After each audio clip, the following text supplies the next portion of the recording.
안녕하세요. 제가 앞에서 이렇게 얘기하면 잘 안 들린다는 그 말들이 있어가지고 잘 들리시는지 모르겠네. 아, 그런가요? 제가 앞에서 이렇게 막 말주변이 없어가지고 좀 적어온 거를 거의 읽는 편인데 고개 숙이면 좀 잘 안 들리시는 것 같아서 혹시 안 들리시면 손 들어서 안 들린다고 말씀해 주세요.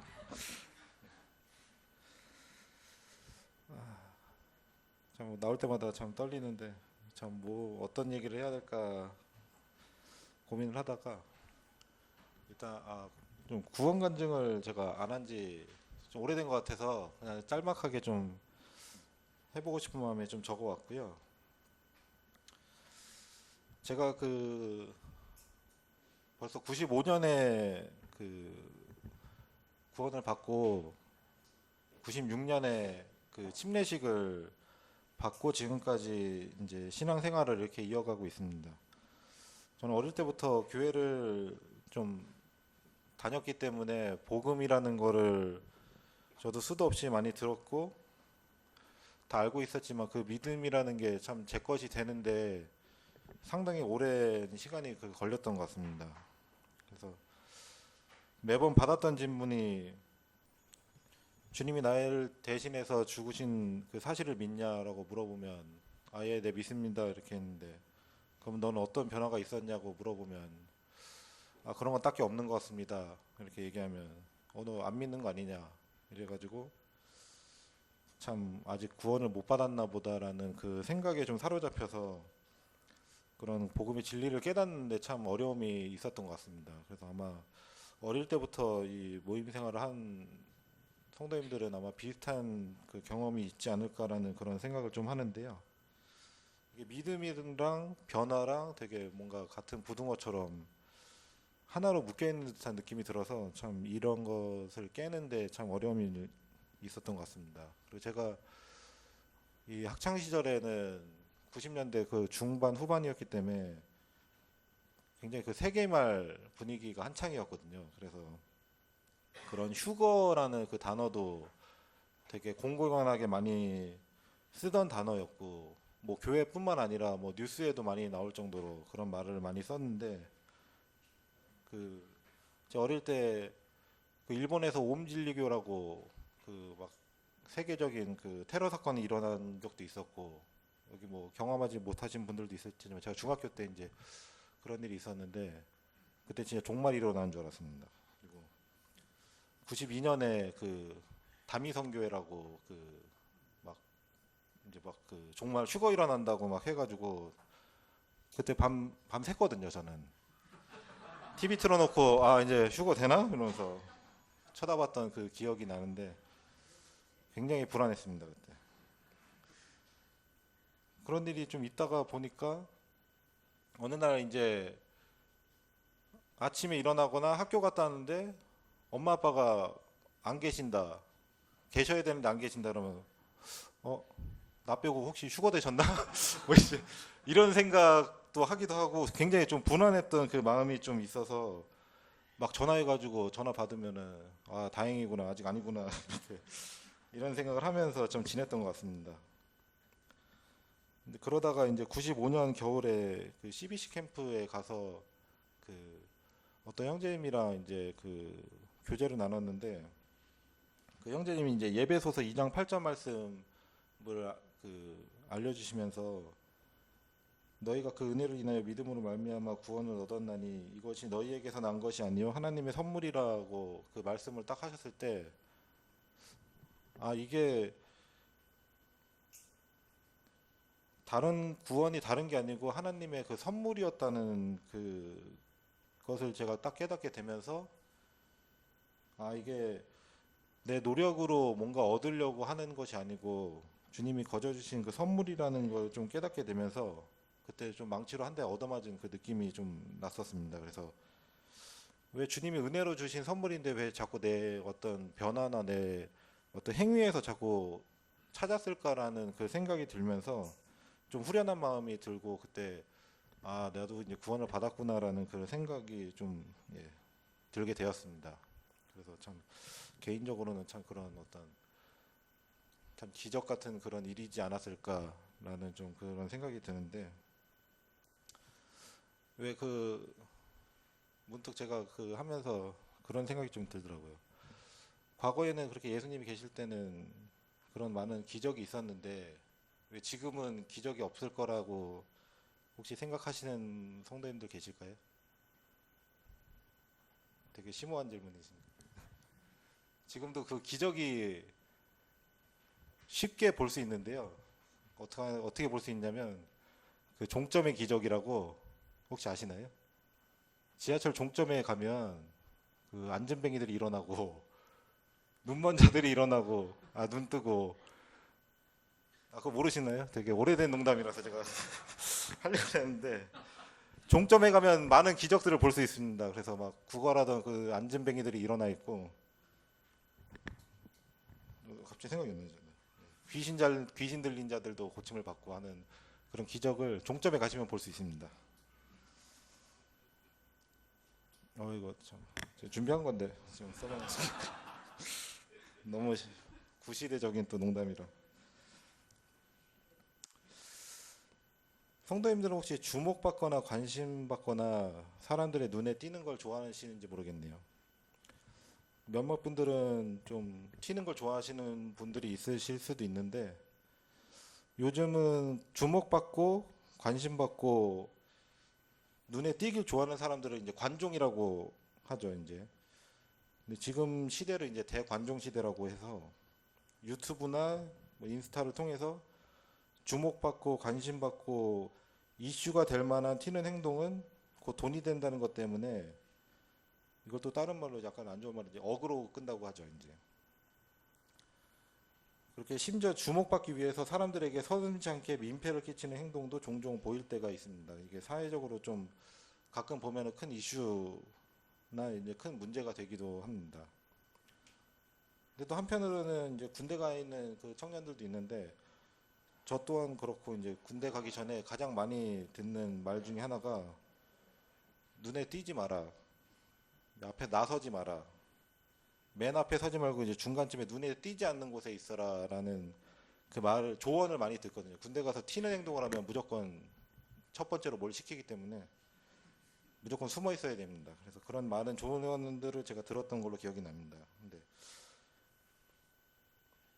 저는 이제 어릴 때부터 좀 많이 이제 내성적이고 어디 가서 이렇게 말도 잘 못하는 성격이어서 이렇게 앞에 나와서 이렇게 뭔가 프리스타일로 얘기하는 거를 굉장히 어려워하는데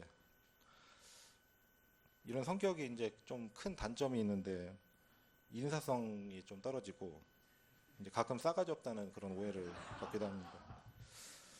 뭐 성격이 진짜로 좀 안 좋아서 그럴 수도 있겠지만 내성적인 명도 있는 거니까 그냥 잘 감안해서 보시면 될 것 같습니다. 성격이 뭐 진짜 별로일 수도 있고 이제 성도님들 이제 뭐, 뭐 생각하기 나름이시겠지만 이제 그렇습니다. 그래서 어릴 때 참 그런 성격 때문에 되게 어려움이 좀 많았었는데 제가 혼자 성격이 내성적이라서 혼자 버스를 못 탔었어요. 버스를 타면 주목받으니까 친구가 이제 버스를 이제 어디 가는 척하면서 이제 어디 가요 이렇게 잡아주면 그때 잽싸게 앉고 만약에 그런 게 없다 그럼 그냥 버스를 안 탔습니다 저는. 그리고 뭐 패스트푸드점 같은 데 가서 이제 케찹 같은 거 모질하면 더 달라고 못 해가지고 그냥 감자튀김만 그냥 씹어 먹고 아니면 저 옆에 있는 친구한테 이제 시키거나 이제 그랬던 걸로 좀 기억이 납니다. 혼자 밥 먹는 거 이런 것도 지금도 한 번도 해본 적이 없고요. 어디 앉아 있는다는 게 참 이렇게 주목받고 있으면 되게 좀 낯설기도 하고 되게 어렵게 좀 느껴지기도 합니다. 그래서 제가 이걸 말씀드리는 이유가 제가 이제 말씀을 좀 묵상하면서 베드로에 대해서 조금 그 여러 군데에서 좀 찾아보게 됐는데 베드로는 어쩌면 예수님의 제자 중에서 가장 주목을 많이 받고 가장 눈에 띄는 제자이지 않았을까라는 그런 생각이 들었습니다. 그래서 저 같은 성격이랑은 정반대 성격의 소유자겠죠. 그래서 제가 베드로에 대해서 좀 몇 가지 이제 구절을 좀 제가 찾아서 좀 읽어드리려고 하는데요.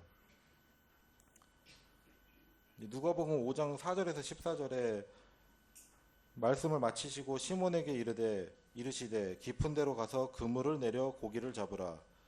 시몬이 대답하여 가로되 선생이여 우리들이 밤이 맞도록 수고를 하였으되 얻은 것이 없지만은 말씀에 의지하여 내가 그물을 내리리이다 하고 그러한즉 고기를 메운 것이 심이 많아 그물이 찢어지는지라. 이에 다른 배에 있는 동물을 솔짓하여 와서 도와달라 하니 너희가 와서 두 배의 채움에 잠기게 되었더라. 시몬 베드로가 이를 보고 예수의 무릎 아래 엎드려 가로되 주여 나를 떠나소서 나는 죄인으로소이다 하니 이는 자기와 함께 있는 모든 사람이 고기 잡힌 것을 인하여 놀라고 세베대의 아들로서 시몬의 동업자인 야고보와 요한도 놀랐음이라. 예수께서 시몬에게 일러 가라사대 무서워 말라 이제 이후로는 네가 사람을 취하리라 하시니 저희가 배들을 육지에 대고 모든 것을 버려두고 예수를 쫓으니라. 이렇게 보시는 것처럼 베드로는 어부였습니다. 아마도 교육을 딱히 제대로 받지 못했을 거라고도 생각이 되어집니다.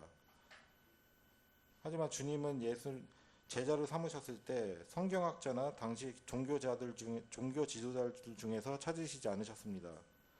베세다 출신의 보기에 말끔한 스타일도 아니었을 거고 힘들고 몸이 고된 일이었기 때문에 말투나 행동도 상당히 거칠었을 테고 언변이 뛰어나지도 않았을 법한 베드로를 제자로 삼으셨습니다.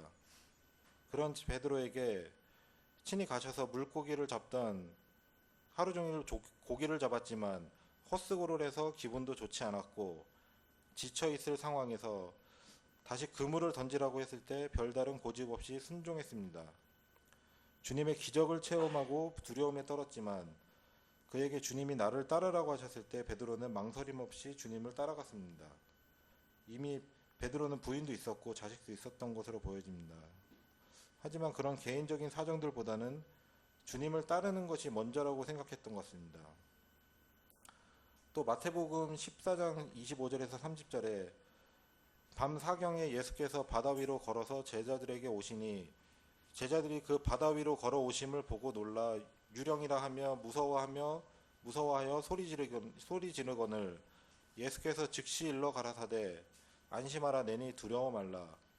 베드로가 대답하여 가로되 주여 만일 주시어든 나를 명하사 물 위로 오라 하소서 한데 오라 하시니 베드로가 배에서 내려 물 위로 걸어서 예수께로 가되 바람을 보고 무서워 빠져가는지라. 소리질러 가로되 주여 나를 구원하소서 하니 예수께서 즉시 손을 내밀어 저를 붙잡으시며 가라사대 믿음이 적은 자여 왜 의심하였느냐 하시고. 여기서도 보시면 베드로는 물 위로 걸어오신 주님을 보고 망설임 없이 자신도 물에 뛰어들었습니다. 생각은 나중이고 일단 행동하는 그 베드로의 모습을 볼 수 있습니다. 제가 볼 때 확실한 건 베드로는 ENFP 성향인 것 같습니다. ENFP는 즉흥적인 면이 많고 감정 기복이 심하고 호기심 많고 자존감 높고 대충 이런 성격입니다. 또 마태복음 16장 13절에서 19절에 예수께서 가이사랴 빌립보 지방에 이르러 제자들에게 물어 가라사대 사람들이 인자를 누구라 하느냐 가로되 저러는 세례 요한 더러는 엘리야 어떤 이는 에레미야나 선지자 중 하나라 하나이다. 가라사대 너희는 나를 누구라 하느냐 시몬 베드로가 대답하여 가로되 주는 그리스도시요 살아계신 하나님의 아들이시니이다. 예수께서 대답하여 가라사대 바요나 시몬아 내가 복이 있도다. 이를 네가 알게 한 이는 혈육이 아니요 하늘에 계신 내 아버지니라. 아버지 시인이니라. 또 내가 내게 이르노니 너는 베드로라. 내가 이 반석 위에 내 교회를 세우리니 음부의 권세가 이기지 못하리라. 내가 천국 열쇠를 내게 주리니 내가 땅에서 무엇이든지 매면 하늘에서도 매일 것이요 네가 땅에서 무엇이든지 풀면 하늘에서도 풀리리라 하시고. 이렇게 주님께서 물어보셨을 때는 주님이 깜짝 놀랄 정도로 정확한 대답을 하였고 예수님께 칭찬을 받습니다. 아마 스스로 좀 으쓱하지 않았을까라는 그런 생각을 좀 해봤습니다. 하지만 그 다음에 바로 이때로부터 예수 그리스도께서 자기가 예루살렘에 올라가 장로들과 대제사장들과 서기관들에게 많은 고난을 받고 죽임을 당하고 제3일에 살아나야 할 것을 제자들에게 비로소 가르치시니 베드로가 예수를 붙들고 가나여 가로되 주여 그리 마옵소서 이 일이 결코 주에게 미치지 아니하시리이다. 예수께서 돌이키시며 베드로에게 이르시되 사단아 내 뒤로 물러가라 너는 나를 넘어지게 하는 자로다. 내가 하나님의 일을 생각지 아니하고 도리에 사람의 일을 생각하는도다 하시고 또 이 말씀을 보시면은 예수님께 책망받는 그런 말씀을 듣고 또 좀 시무룩해져 있을 그런 베드로가 상상되어집니다. 칭찬 받다마자 이렇게 또 사단이라고 또 하셔가지고 그 다음에 또 마태복음 17장 1절에서 4절에 엿새 후에 예수께서 베드로와 야고보와 그 형제 요한을 데리시고 따로 높은 산에 올라가셨더니 저희 앞에 변형되사 그 얼굴이 해같이 빛나며 옷이 빛과 같이 휘어졌더라. 때에 모세와 엘리야가 예수로 더불어 말씀하시는 것이 저희에게 보이거늘 베드로가 예수께 여짜와 가로되 주여 우리가 여기 있는 것이 좋사오니 주께서 만일 원하시면 내가 여기서 초막 셋을 짓되 하나는 주를 위하여 하나는 모세를 위하여 하나는 엘리야를 위하여 하리이다. 이 말씀처럼 같이 목격한 야고보 요한은 가만히 있는데 베드로는 일단 어떤 말이라도 해야 되는 사람이었는지 약간의 횡설수설하고 할 수 있는 말을 합니다. 왠지 이때는 주님이 참 베드로를 보시면 흐뭇하시지 않았을까라는 그런 생각을 좀 해보게 됐습니다. 또 요한복음 13장 8절에서 9절에 베드로가 가로되 내 발을 절대로 씻기지 못하시리이다. 예수께서 대답하시되 내가 너를 씻기지 아니하면 네가 나와 상관이 없느니라. 시몬 베드로가 가로되 주여 내 발뿐만 아니라 손과 머리도 씻겨 주옵소서. 예수님이 제자들을 발을 씻기실 때도 좀 가만히 있지 못한 성격인지 손과 머리까지 또 씻겨달라고 좀 약간 오버해가지고 다른 제자들이 볼 때 속으로 또 참 오버한다 또 이렇게 생각하지 않았을까 싶습니다. 또 마태복음 26장 33절에서 35절에 베드로가 대답하여 가로되 다 주를 버릴지라도 나는 언제든지 버리지 않겠나이다. 예수께서 가라사대 내가 진실로 네게 이르노니 오늘 밤 다 굴기 전에 네가 3번 나를 부인하리라. 베드로가 가로되 내가 주와 함께 죽을지언정 주를 부인하지 않겠나이다 하고 모든 제자도 이와 같이 말하니라. 참 이렇게 호언장담하고 각오를 단단히 한다고 했지만 바로 그 다음에 예수님이 겟세마네 동산에서 기도하실 때 참 졸음을 못 이기고 잠이 든 모습을 보입니다. 적어도 베드로는 불면증은 없었던 것 같습니다. 사도행전에서도 감옥에 갇혔을 때 세상 걱정 없이 잘 자고 있었다고 했던 그 모습이 약간 오버랩되면서 참 불면증은 없구나 라는 생각을 좀 했습니다. 예수님이 그리고 잡히셨을 때도 베드로는 어김없이 행동을 합니다. 요한복음 18장 10절에 이에 시몬 베드로가 검을 가졌는데 이것을 빼어 대제사장의 종을 쳐서 오른편 귀를 베어버리니 그 종의 이름은 말고라. 예수님을 잡히시던 순간에도 베드로를 신경 쓰셔 했습니다. 아 또야? 뭐 이렇게 생각하셨을 수도 있죠. 베드로는 왜 칼을 들고 있어서 하필이면 또 그런 행동을 했었는지 아마 주님이 잡히실 것을 말씀하셨기 때문에 나름 주님을 지키기 위해서 칼을 들고 있었을지도 모르겠습니다. 하지만 다 도망가고 이제 예수님은 잡혀가셨습니다. 베드로와 요한이 멀찍이 예수님을 보려고 또 이제 숨어 들어갔습니다.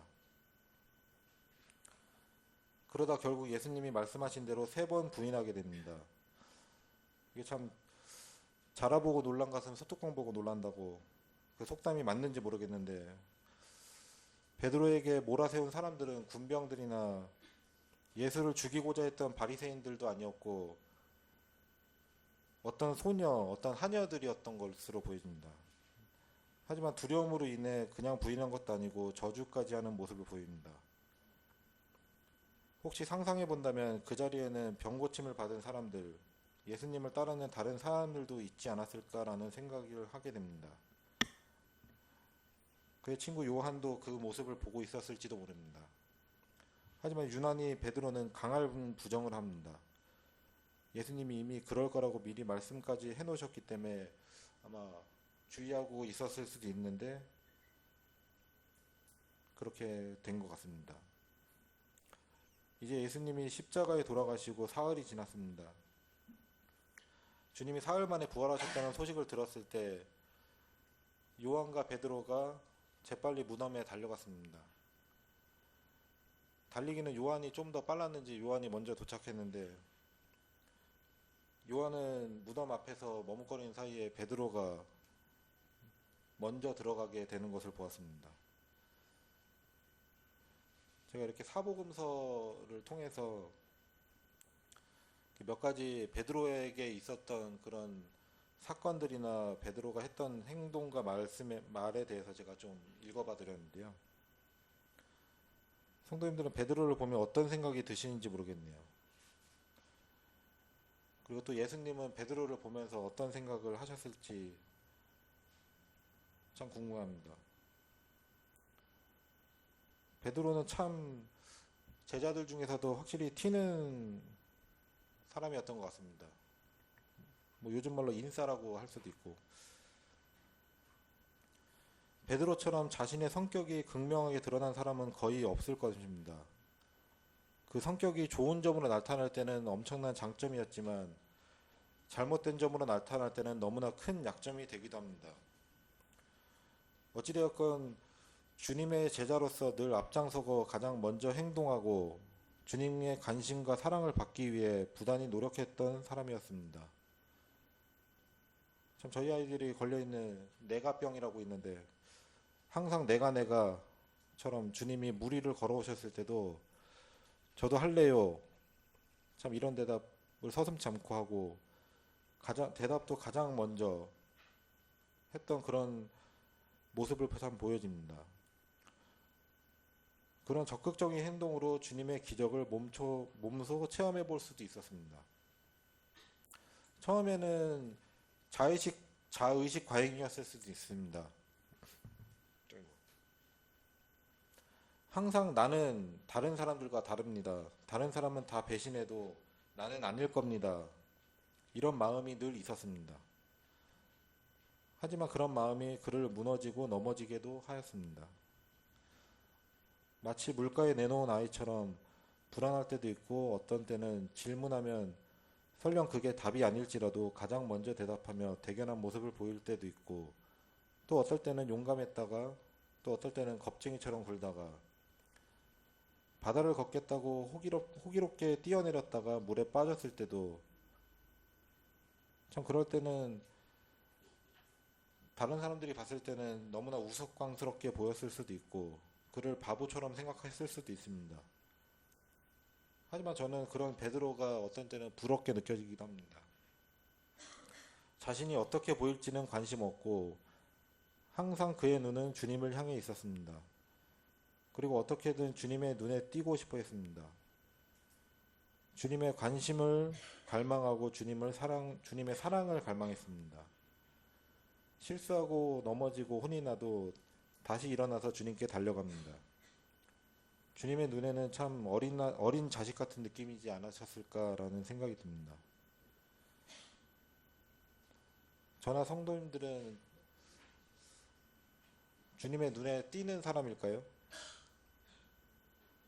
아니면 주님이 저희를 바라보시는 눈보다 세상 사람들의 보는 시선이 더 중요하거나 아니면 어디에도 눈에 띄거나 주목받기 싫어서 숨어 지내는 사람인가요?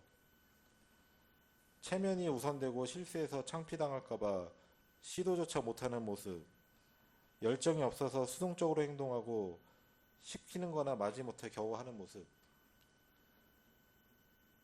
난 완벽하지 않으면 시도조차 하지 않아 라고 하면서 평생 준비만 하는 사람들.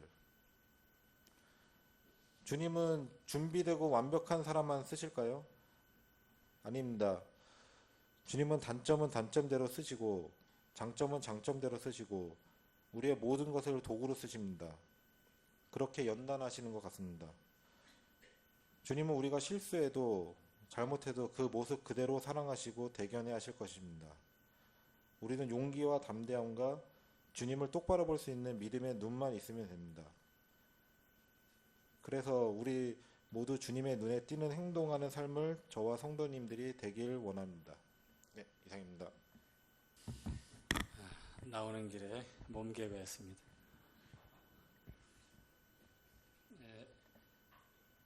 우리 용수 형제님 내공이 보이죠?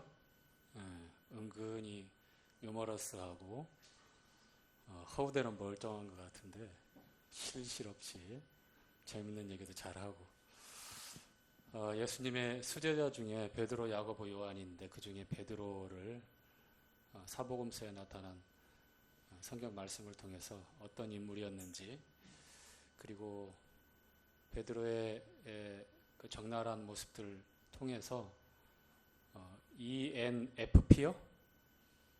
네. 저는 이 청년들이 ENT 뭐라고 하더라? TP인가? 라고 하던데 아니에요. 저 I입니다. I. 저도 용수 형제 못지않게 내성적이에요. 근데 버스는 잘 타요.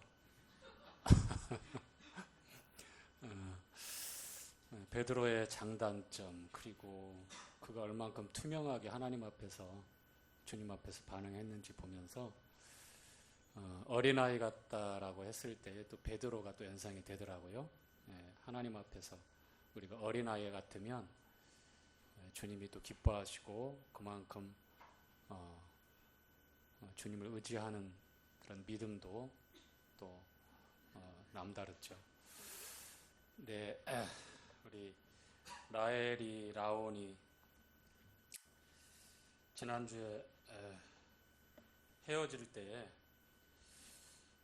우리 집에 한 명 맡겨라 대신에 육아비를 내라 엉뚱한 소리 했더니 딱 제가 얼마를 제시했어요. 그랬더니 괜찮네 이런 얘기가 있었는데 다시 생각해야 될 것 같아요. 괜찮으면 안 되니까. 예. 우리 교제하는 동안 저 뒷자리에 또 반가운 얼굴이신 두 분이 오셨어요. 우리 이주서 형제님, 정윤아 자매님. 예.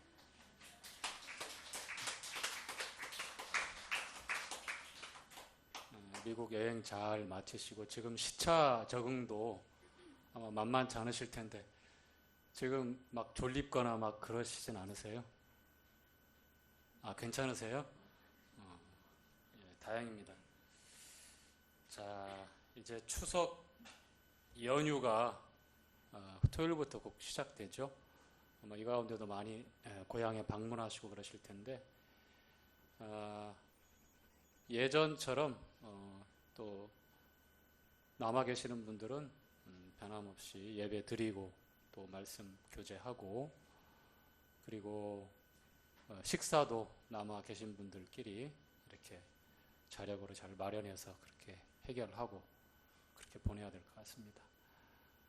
명절 연휴만 되면 1년에 꼭 2차례씩은 저희들이 겪게 되는데 운전해서 내려갈 일이 걱정이고 또 가면 가족들이 많이 모이니까 또 본가가 꼬맹이 때는 뭐 이제 저희 집이 다 새로 이제 지었지만 그 전에에 비해서는 어마어마하게 넓어졌지만 그럼에도 불구하고 잠자리가 너무 불편해요. 제 개인적인 얘기입니다. 뭐 다른 분들은 어쩔지 모르겠죠. 그래서 될 수 있는 대로 하루만 좀 이렇게 자면 좋겠다 해서 날짜를 맞춰서 이렇게 내려가는데 일요일 날 저희 가정은 일요일 날 밤에 내려가서 1박은 차에 가면서 할 것 같고 그 다음에 제대로 된 2박째는 고향 본가에서 보낼 것 같은데 추석 연휴죠, 그렇죠? 성경과 연결해서 제가 또 질문을 하려고 지금 또 딱 됐습니다. 추석 하면 주의 명절 7가지 명절이 있는데 어떤 절기로 봐야 되죠?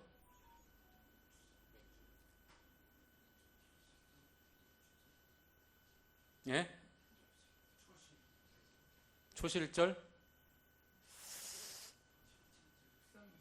예? 그렇죠. 예. 초막절, 장막절, 수장절로 이렇게 봐야 합니다. 추수를 끝내고 수장절은 창고에 잘 쟁여 놓는다 그 말이잖아요. 그 곡식들. 예, 수장절로 보면 돼요. 자, 그러면 여기서 끝날 게 아니라 7절기 한번 해볼까요?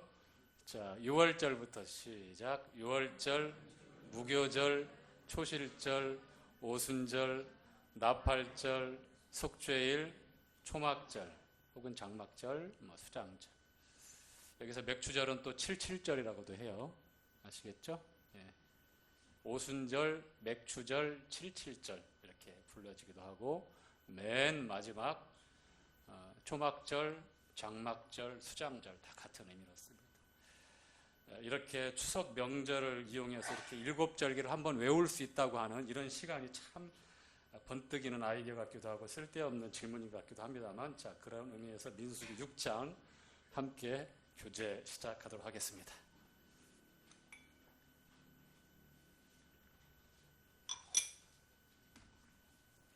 자, 우리는 민수기 5장에서 진을 정결케 하는 규례에 관해서 말씀을 했죠. 특별히 의심의 법, 의심의 규례, 의심의 소재에 대해서도 교제를 했습니다. 여성들만 연약하기 때문에 왜 이렇게 엄격하게 의심의 제사를 지냈을까? 그것은 여성들을 보호하고 가정을 보호하고 부부의 관계를 회복하기 위함이었다라는 말씀까지 그렇게 교제를 했습니다. 자, 6장은 나실인에 관한 규례입니다. 나실인. 많이 들어봤죠? 나실인. 나자르, 나시르, 나자르. 나자르라는 말에서 유래가 되었어요. 구별하다, 헌신하다. 나자르. 그것이 나지르 해서 나실인. 자, 그러면 이 어원을 미루어 볼 때 나실인은 어떤 사람들을 가리켜서 나실인이라고 그럴까요? 성은 나요, 이름은 실인이라. 어떤 사람들 나실인이라고 그럴까요? 자, 한번 읽어볼까요? 나실인이 어떤 사람인지. 자, 1절부터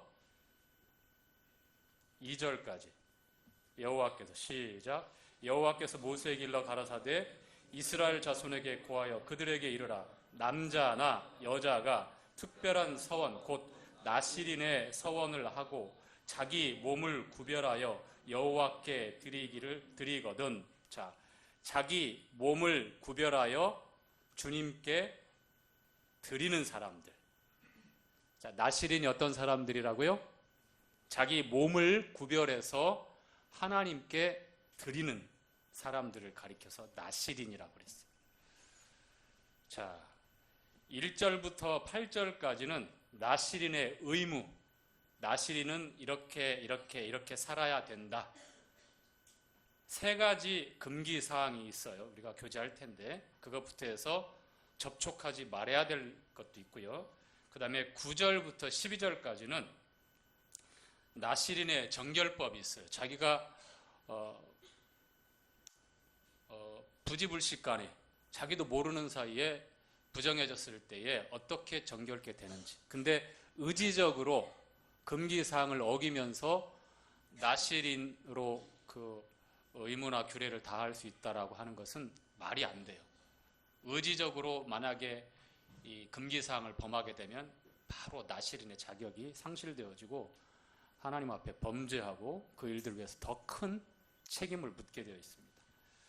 그리고 13절부터 21일까지는 나실인의 서원한 그 기간이 끝날 때가 있어요. 평생을 나실인으로 사는 사람이 있는가 반면에 지금처럼 하나님 앞에 어떠한 특정한 기간을 딱 정해서 제사장 앞에서 서원을 하고 그 약속을 하면서 그 기간 동안만 나실인의 삶을 살아요.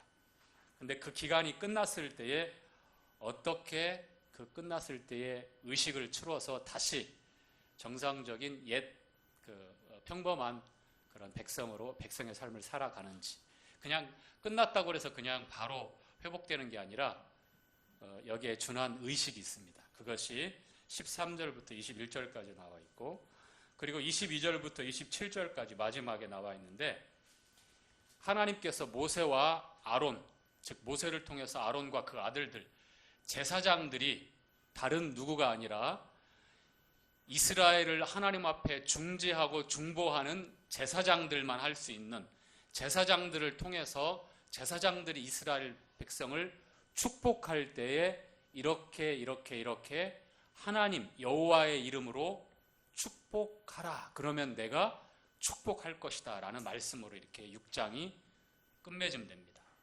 자, 나실인이 어떤 사람이 나실인이라고요? 자기 몸을 구별하여 하나님께 드린 사람들을 나실인이라고 합니다. 자, 그러면 성경에 나실인이 등장을 하죠.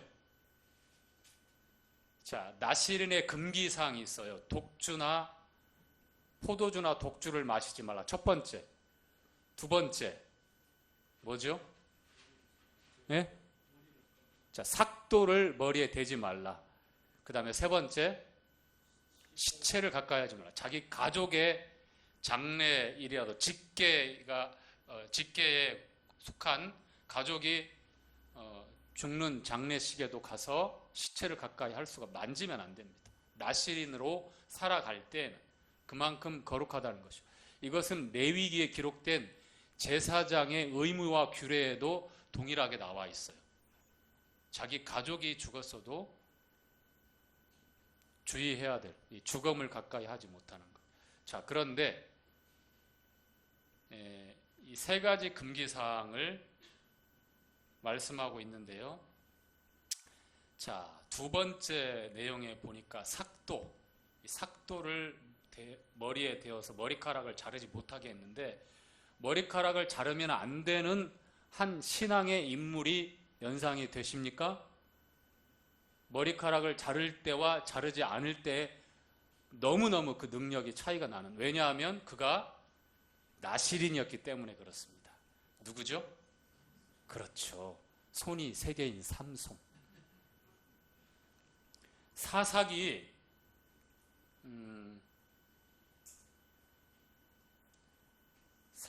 몇 장에 나올까요?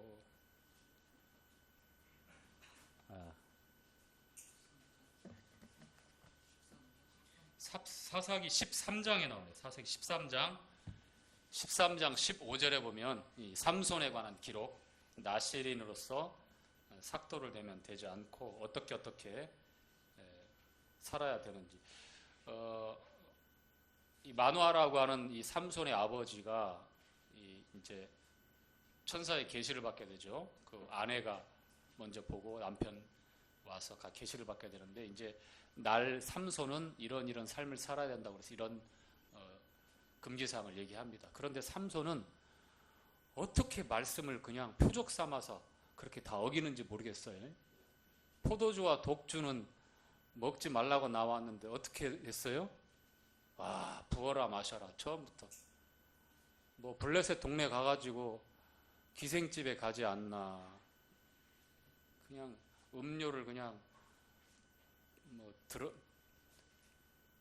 드럼으로 갖다 놓고 먹는지 어쩐지 모르겠지만, 부어라 마시라, 연일 그렇게 사는 걸 봐요. 그런데 한 가지 딱 지키고 있었던 것, 머리카락은 건드리지 않았죠, 끝까지. 그런데 나중에 알다시피 드릴라에 의해서 거의 못 견딜 정도로 아주 그렇게 들들 볶으니까 결국은 그 연정에 어쩔 수 없어서 실토하게 되고 결국은 그렇게 실패한 인생이 되고 마는데요. 자, 그 다음에 삼손 다음에 서원을 하면서 하나님 앞에 얻게 된 아들이었어요. 그 아들을 그렇게 나실인으로 이제 드리게 되죠. 누구죠? 사무엘이죠. 사무엘.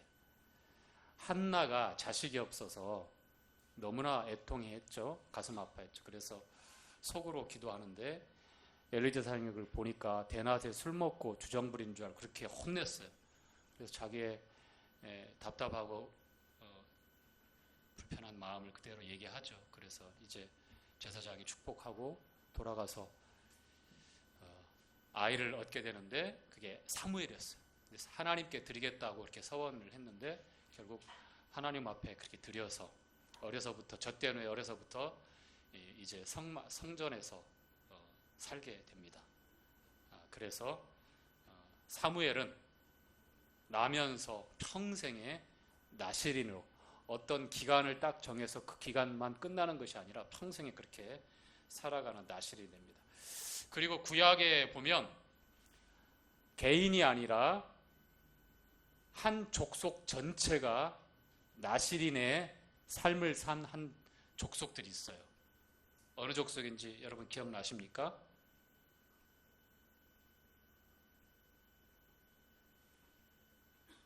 사무엘상이 아니군요. 예레미야서 35장에 나와 있는 내용인데 레갑 족속입니다. 레갑 족속. 포도주를 먹게 하려는데 전체가 거절을 합니다. 우리 조상이 어떻게 했고 우리는 평생에 우리 가문 전체는 이와 같은 서원을 따라서 나실인의 삶을 살 것을 그렇게 약속하며 사는 족속이 바로 레갑 족속입니다. 신약에도 나실인의 삶을 살았던 한 선지자가 나옵니다. 자, 누가 될까요? 신약에도 있어요. 신약에. 아니, 에? 요한? 어떤 요한? 사도 요한? 와, 우리 용수형제님이 허허 실실전법의 대가입니다. 허허 하지만 실실이 있어요. 아주 알맹이가 가득 찼어요. 침례자 요한, 침례 요한이 바로 나실인의 삶을 살았어요. 복중에 있을 때부터 성령이 충만해서 우리 주님을 영접하고 뛰놀더니 나중에 그가 낳았을 때에 어떻게 됐습니까? 광야에 살았어요. 쿰란 어떤 공동체에 속해 있으면서 거기서 어떻게 보면 수도사 같은 삶인 것 같은데 세상과 구별되고 온전히 자신의 몸을 구별해서 하나님 앞에 드린다. 그게 나실인이잖아요. 그렇게 준비했어요. 침례 요한이.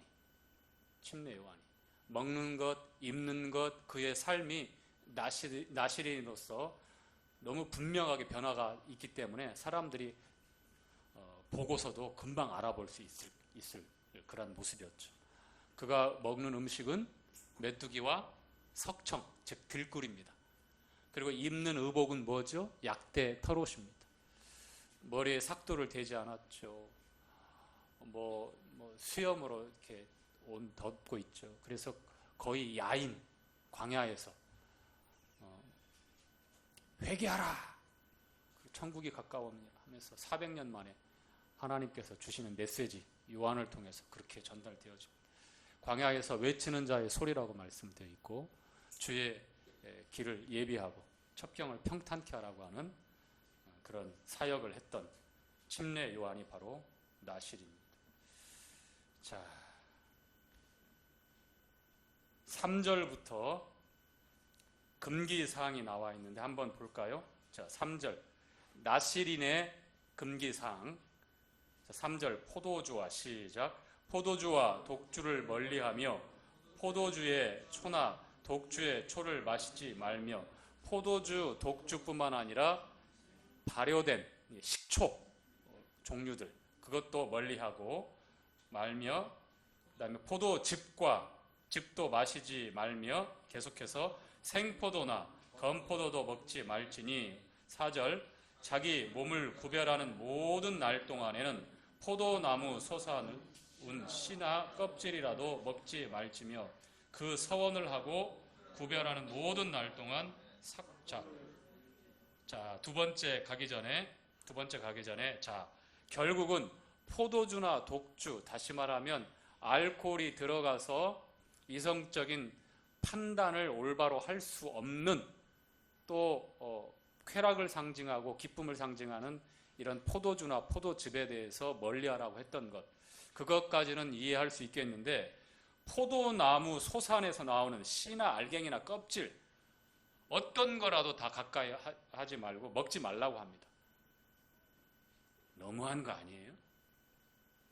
자, 왜 그러냐면 요만한 것들, 우리가 괜찮아, 이 정도는 괜찮아 했던 것들이 결국은 어떻게 갈까요?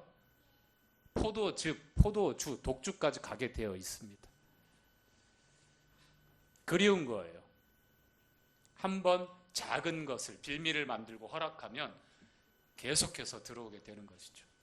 그래서 처음부터 포도나무에서 나오는 그 어떤 거라도 그 서원을 하고 그 기간 동안에는 아예 가까이 하지 말고 먹지 말라. 멀리 하라고 말씀합니다.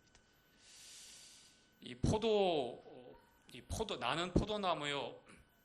아버지는 농부고 나는 포도나무요. 너희는 가지라고 했을 때 이 포도나무에 대해서 긍정적으로 성경에 기록되어 있잖아요. 요한복음 15장에 나와 있는 것처럼. 그런데 이 포도에서 나오는, 즉 포도 열매를 통해서 만들어내는 포도즙, 또 발효시켜내는 포도주, 이런 것들이 성경에서 말씀할 때에 우리 인생이 쫓고 있는 쾌락이나 기쁨을 나타내기도 해요. 그래서 이것을 멀리하라고 했을 때는 의미를 부여하는데 어떤 긍정적인 요한복음 15장에 나와 있는 주님과 연결해서가 아니라 우리 인생이 추구하고 있는 즐거움과 쾌락들, 육신과 안목의 정욕에 대해서 주의하고 멀리하라는 거예요. 구별하고 몸을 하나님 앞에 헌신해서 드린다고 하는 것은 내 즐거움을 위해 사는 게 아니라 나의 기쁨과 내 보기에 옳은, 내 보기에 편안한 그런 삶을 사는 게 아니에요. 하나님의 영광을 위해서 온전히 처음부터 마지막까지 주님께 초점을 맞추고 살아가는 삶이기 때문에 포도나무에서 나오는 그 어떤 것도 가까이 하지 말라고 말씀을 한 겁니다.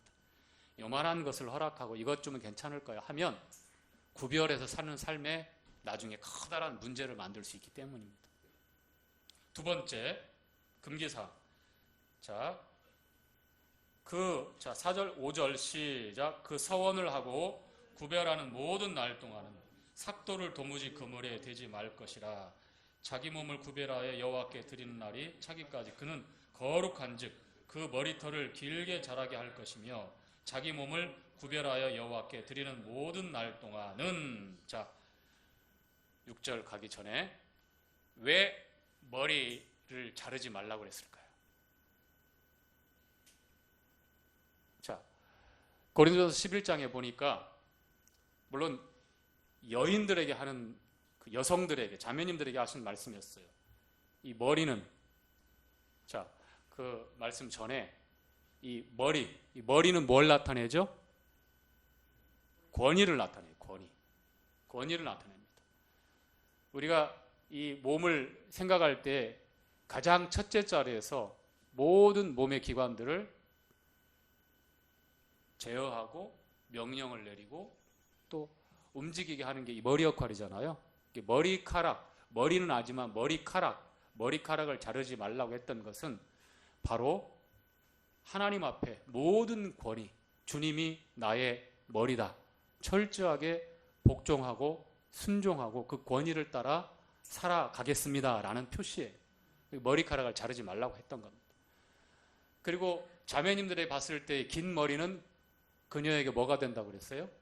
영광이 된다고 그랬어요. 영광. 그쵸? 영광. 그래서 나시린으로서 그 기간 동안 그 삶을 구별하여 몸을 하나님 앞에 드릴 때에는 하나님의 영광을 위해서 내가 존재합니다. 하나님의 영광을 위해서 내가 여기 있습니다. 라는 그러한 간증으로, 그러한 표시로 머리카락을 자르지 말아라 라고 이렇게 말씀하는 겁니다. 삼손에게 주셨던 그 말씀도 동일한 거예요. 힘의 근원이 그 머리카락에 있었잖아요. 그쵸? 하나님 말씀을 따라 순종했을 때 그 능력이 떠나지 않았어요. 하나님이 나의 머리입니다. 하나님이 나의 영광입니다. 나는 하나님의 영광을 위해 존재한 자입니다. 그런데 그 말씀을 어기고 삭도를 되었을 때에 모든 것이 다 무너지게 되는 것. 하나의 예식이지만 우리가 이와 같은 규례를 통해서 매일의 삶 가운데 주권과 그 영광을 하나님 앞에 온전히 돌려드리고 하나님 앞에서 늘 돌아보고 살 수 있는 것. 나실인으로서 서원하고 살아가는 그 기간 동안 말이죠. 자, 6절 말씀 함께 보지요. 자, 시작. 자기 몸을 구별하여 여호와께 드리는 모든 날 동안은 시체를 가까이 하지 말 것이요 그 부모 형제 자매가 죽은 때라도 그로 인하여 몸을 더럽히지 말 것이니 이는 자기 몸을 구별하여 하나님께 드리는 표가 그 머리에 있습니다. 자,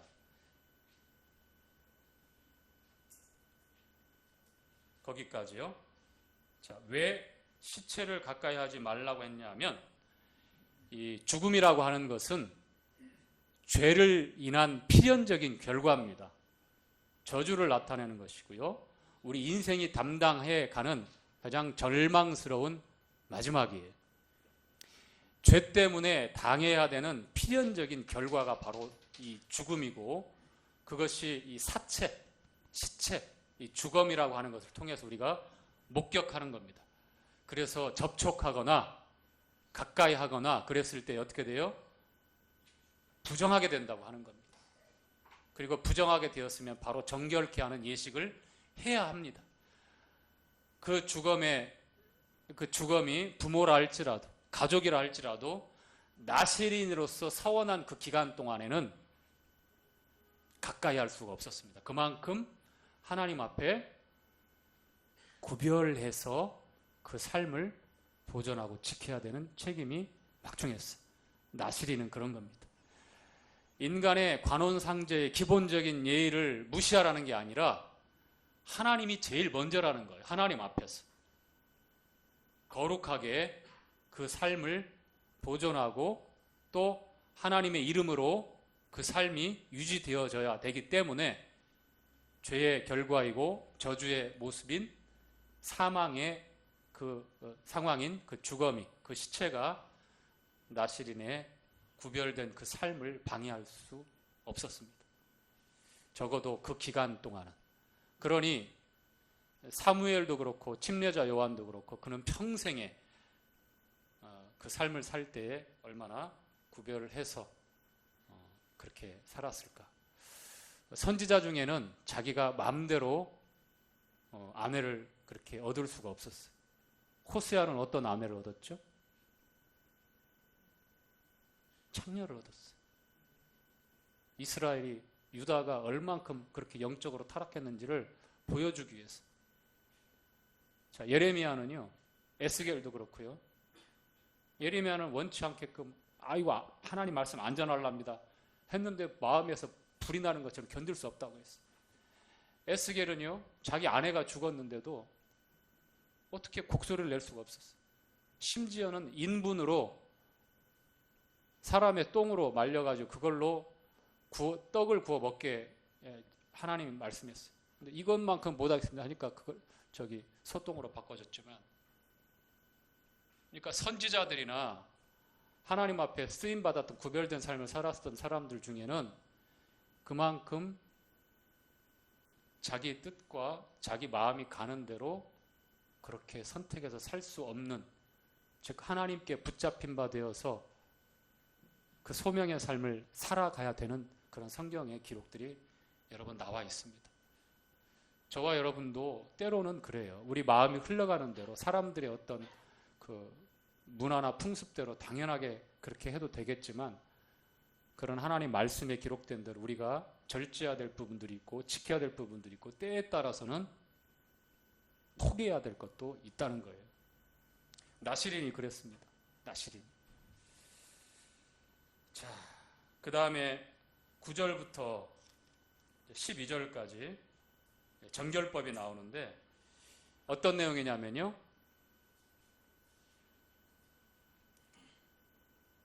읽어봐야 알겠는데, 자, 8절부터 보죠. 8절부터 시작. 자기 몸을 구별하는 모든 날 동안에 그는 여호와께 거룩한 자니라.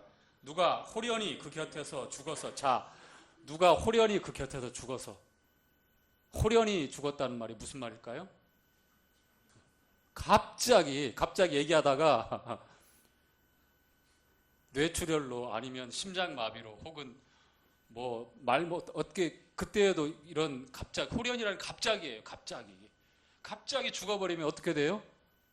자기 부정하게 되잖아요. 그렇죠? 그러니까 시름시름 앓다가 이렇게 죽어가는 게 정상이거나 아니면 뭐 다른 방법도 죽는 방법을 선택할 수는 없지만 갑자기 자기하고 있는데 호련히 죽는다는 거. 호련히 갑자기 죽어버릴 수가 있어요. 이렇게 그럴 경우에 어떻게 되느냐? 부정하게 됐죠. 그래서 정결케 해야 되는데 그 방법이 나와 있어요. 자, 9절 시작. 누가 호련히 불볕에서 죽어서 스스로 구별한 자의 머리를 더럽히거든 그 몸을 정결케 하는 날에 머리를 밀 것이니. 자, 일단 머리 삭도를 되어서 머리가 가장 대표고 주권이 있기 때문에 항상 몸을 더럽혔다가 아니라 머리를 더럽혔다고 얘기를 합니다. 그래서 다 머리를 다 베어버리게 수염 머리 다 베어내게 합니다. 자, 머리를 밀 것이니 곧 제7일에 밀 것이며 제7일에 일곱째 날에 밀 것이며 8일째 제8일에 왜 8일일까요? 자, 레위기에서 배웠죠? 문둥병에서 정하게 됐을 때에 8일째 되는 날 진에 들어올 수 있어요. 왜 그렇죠? 일, 월, 화, 수, 목, 금, 토. 이게 첫 창조. 이게 이제 한 일회잖아요. 첫 창조에 속한 거. 근데 죄 때문에 어떻게 됐어요? 다 망가졌어요. 주님이 이 죄를 완전히 끝내시고 제거하시고 안식 후 어떤 날 부활하셨어요? 안식 후 첫날, 즉 일요일 다시 새롭게 시작되는 일, 월, 화, 수, 목, 금, 토까지 끝난 다음에 다시 시작되는 8일째 안식 후 첫날 부활하셔서 이 8은 새 생명을 나타내는 그러한 상징적인 숫자입니다. 그래서 8일째라는 거. 새롭게 시작한다는 거예요.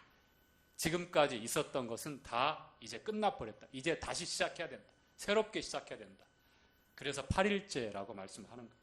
제8일에 자 10절 시작. 제8일에 산비둘기 2마리나 집비둘기 새끼 2마리를 가지고 회막문에 와서 제사장에게 줄 것이요 제사장은 그 하나를 속죄제물로 하나는 번제물로 드려서 그의 시체로 인하여 얻은 죄를 속하고 또 그는 당일에 그의 머리를 성결케 할 것이며 자기 몸을 구별하여 여호와께 드릴 날을 새로 정하고 1년 된 수양을 가져다가 속건제로 드릴지니라. 자기 몸을 구별한 때에 그 몸을 더럽혔은즉 지나간 날은 무효니라. 지나간 날은 어떻다고요? 무효니라. 다시 시작해야 됩니다. 자, 좀 억울한 것 같나요? 의지적인 것도 아니고 갑자기 호련히 내 앞에서 사람이 죽어가지고 그렇게 더러워졌는데, 자, 그렇지만 새롭게 시작하고 자기 몸을 구별해서 하나님 앞에 드리는 그 사람들을 나시린이라고 그랬고요. 평생을 나시린으로 살아야 될 사람이 있었고, 여기에 나와 있는 대로 구약시대 때는 제사장들이 하나님 앞에 헌신하는 사람들이었다면 하나님께서 이제 특별히 백성들 가운데 제사장처럼 하나님 앞에 구별해서 헌신할 수 있는 그러한 기회를 주셨는데 그게 바로 나시린의 규례입니다. 그래서 일정한 기간 동안 몇 달, 몇 년 그렇게 나시린으로 살아갈 때 세 가지 금기사항을 두시고 또 부지불식간에 자기가 원하지 않지만 호련히 그렇게 사람이 죽었거나 했을 때에 더러워졌을 때 어떻게 정결케 되는지. 자, 속죄제물과 번제물 두 가지가 나오는데 어찌됐든 간에 속죄가 항상 전제되어집니다. 회복하기 위해서는 죄를 해결하라는 겁니다.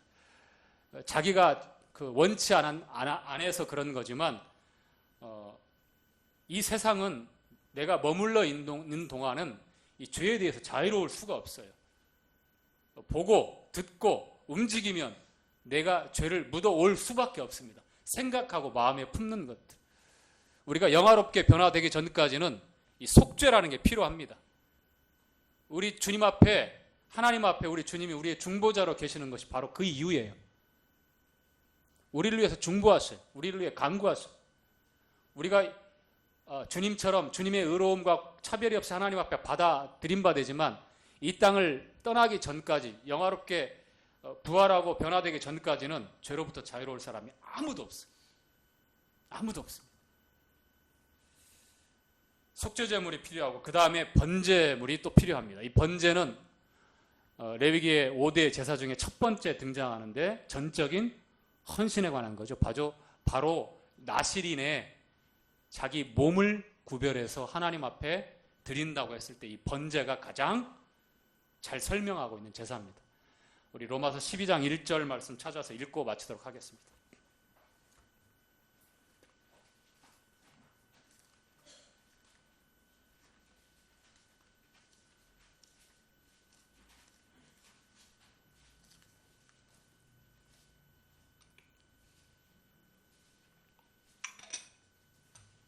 자, 그러므로 시작. 그러므로 형제들아, 내가 하나님의 모든 자비하심으로 너희를 권하노니 너희 몸을 하나님이 기뻐하시는 거룩한 산 제사로 드리라. 이는 너희의 드릴 영적 예배니라. 민수기 6장에 나와 있는 나실인은 구약시대 때 특별히 구별된 자기 몸을 구별해서 드렸던 소수의 몇몇 사람들에게 준한 그러한 규례일지 모르지만 이제 주님 이후에 그리스도 안에서 우리에게 하시는 말씀은 로마서 12장 1절에 나와 있죠. 너희 몸을 하나님이 기뻐하시는 거룩한 산 제사, 살아있는 희생물로 드려라. 나실인이 되라는 얘기입니다. 자, 나실인이 되시겠습니까? 웃기만 하시네요. 돌아가시면서 잠언해 보시기 바랍니다. 아시겠죠? 예, 오늘 교재 마치도록 하겠습니다.